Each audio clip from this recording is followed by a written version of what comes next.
Sir सबसे पहले समाचार GC24 में आपका स्वागत है। अध्यक्ष जी, आप प्रदेश अध्यक्ष हैं सर्व सुखाय पार्टी के। अध्यक्ष जी, इस समय हालात उत्तर प्रदेश के अंदर क्या चल रहे हैं, जैसे सरकारी स्कूल बंद किए जा रहे हैं, उस पर क्या कहना है आपका?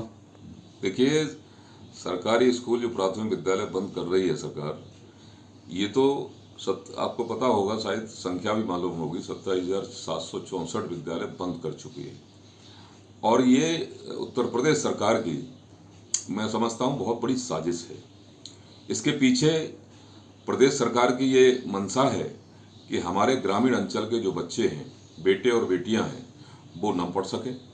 वो जहां सरकार बेटी बचाओ बेटी पढ़ाओ का नारा देती है, वहां सरकार स्कूलों को बंद करके और ये करना चाह रही है, ये सुनिश्चित है सरकार का ये पक्का एक मिशन है, मैं तो मिशन कहूँगा, कि गरीब बच्चे गरीब बेटे बेटियां नहीं पढ़ पाएंगी, अशिक्षित रहेंगे तो बड़े होकर वो नौकरी नहीं मांगेंगे, और नौकरी नहीं मांगेंगे तो समस्या है कि तो नौकरी की सरकार की खत्म हो जाएगी। दूसरी बात यह है कि अशिक्षित रहेंगे तो सरकार के पीछे 5 किलो अनाज के पीछे अपने आराम से भागते रहेंगे, गुलाम बने रहेंगे। ये सरकार की बहुत बड़ी साजिश है इसके पीछे। सर सवाल नंबर 2, सरकारी शिक्षक लगातार मांग कर रहे हैं अटेवा के तहत पुरानी पेंशन बहाली की, उस पर क्या कहना है आपका? ये पुरानी पेंशन बहाली बिल्कुल होनी चाहिए। अटेवा के लोग जो अपनी मांग कर रहे हैं, जो हमारे नए जो नौकरी में आए हैं, चाहे टीचर हो चाहे सरकारी कर्मी हो, सभी के सभी पुरानी पेंशन की मांग कर रहे हैं, वो मिलनी भी चाहिए। जब एक बार का विधायक, एक बार का सांसद, एक बार का वो 10 बार यदि विधायक होता है, 10 बार सांसद होता है, तो उसको पेंशन बराबर मिलेगी।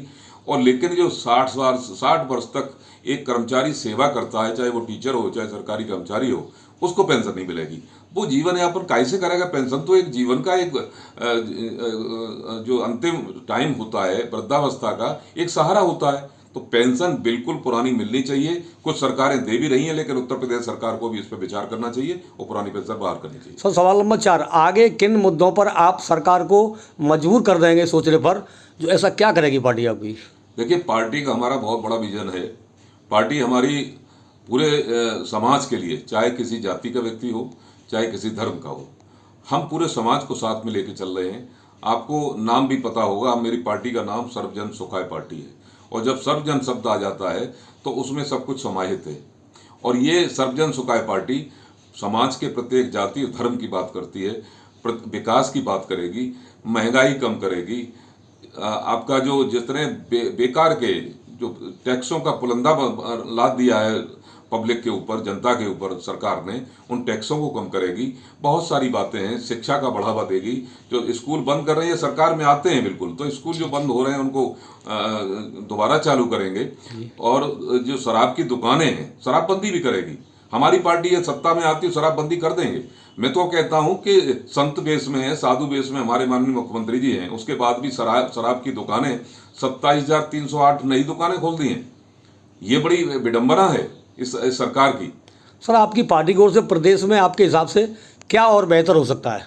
देखिए, सरकार को चाहिए कि जाति धर्म से ऊपर उठकर और धर्मवादी बातें न करके, जातियों में न बांट करके जनता की सेवा करे, जनता में विकास करे, समाज में विकास हो, हर तरह का विकास हो, शिक्षा की बात हो, स्वास्थ्य की बात हो, महंगाई की बात हो, रोजगार की बात हो, सरकारी नौकरियों की बात हो।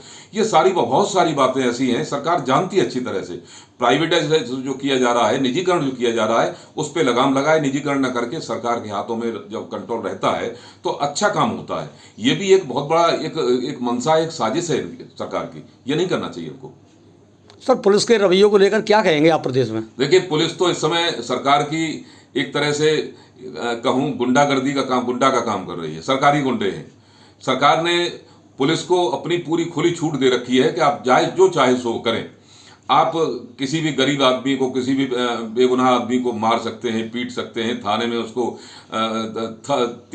3rd डिग्री उसको टॉर्चर किया जाता है। पता नहीं किस किस तरह से जो वाकई में गुंडे हैं, जो वाकई में बदमाश हैं, कहीं ना कहीं असामाजिक तत्व हैं, उसको संरक्षण देती है पुलिस। तो पुलिस तो बिल्कुल सरकार की गुंडा के रूप में काम कर रही है, गुंडे कर रही है, ये सरकारी गुंडे हैं। सर तो ये नारा लगाते हैं, विपक्ष पार्टियां नारा लगाती हैं कि मोदी योगी करता है और पुलिस को आगे करता है। ये क्या है, क्या नारा है ये? बिल्कुल नारा सही है। और आप देख रहे होंगे भर्तियां भी हुई हैं तो केवल पुलिस की हुई है। उसका कारण समझ रहे हैं? उसका कारण सरकार का सीधा सीधा मंशा है कि पुलिस हमारी काफी संख्या में बनी रही तो पुलिस उसका ढाल है, एक ढाल के रूप में काम कर रही है। पुलिस को आगे करके, चाहे मोदी सरकार हो चाहे योगी सरकार हो, दोनों सरकारें कहीं ना कहीं पुलिस को आगे करके अपना पूरा हथकंडा अपना करके बुलडोजर चलेगा वहां पुलिस की जरूरत पड़ेगी, जहां भी ये अपना काम करेंगे वहां पुलिस की आवश्यकता है। पुलिस को बढ़ावा दे रही है, पुलिस को इतना छूट दे रखी है जबकि नहीं होना चाहिए। पुलिस को अपने एक सेवा नियमावली होती है, उसमें काम करना चाहिए। पुलिस रक्षक होती, भक्षक नहीं होती। अध्यक्ष, अभी सावन का महीना चल रहा है, जैसे अभी सावन का महीना है, इसमें डाक कांवर को आप किस नज़रिए से देखते हैं, जो को कहीं कहीं पुलिस पे भी हाथ उठा जाते हैं, कहीं बांध तोड़ देते हैं, ऐसे में क्या कहेंगे, आपकी पार्टी क्या कहती है? देखिए, मैंने कावड़ यात्रा पे और कावड़ियों के ऊपर बहुत कमेंट किए हैं। हकीकत यह है कि हमारे ज़माने में कावड़ बड़ी शांति से, श्रद्धा से और आस्था का एक विषय था। आज कावड़ आस्था और श्रद्धा का विषय न होकर के एक हल्ला बोल, जैसे कि पहले समाजवादी पार्टी करती थी हल्ला बोल, वो हल्ला बोल का नारा लगाते हुए कावड़िए जाते हैं। कावड़ एक नई प्रथा चला दी है।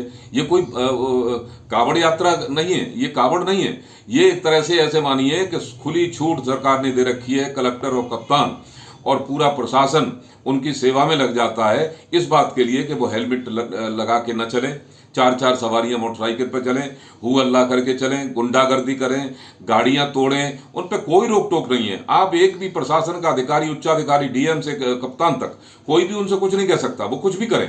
आखिर क्यों सर, क्यों नहीं कह सकते? ये यूं नहीं कह सकते, ऊपर से आदेश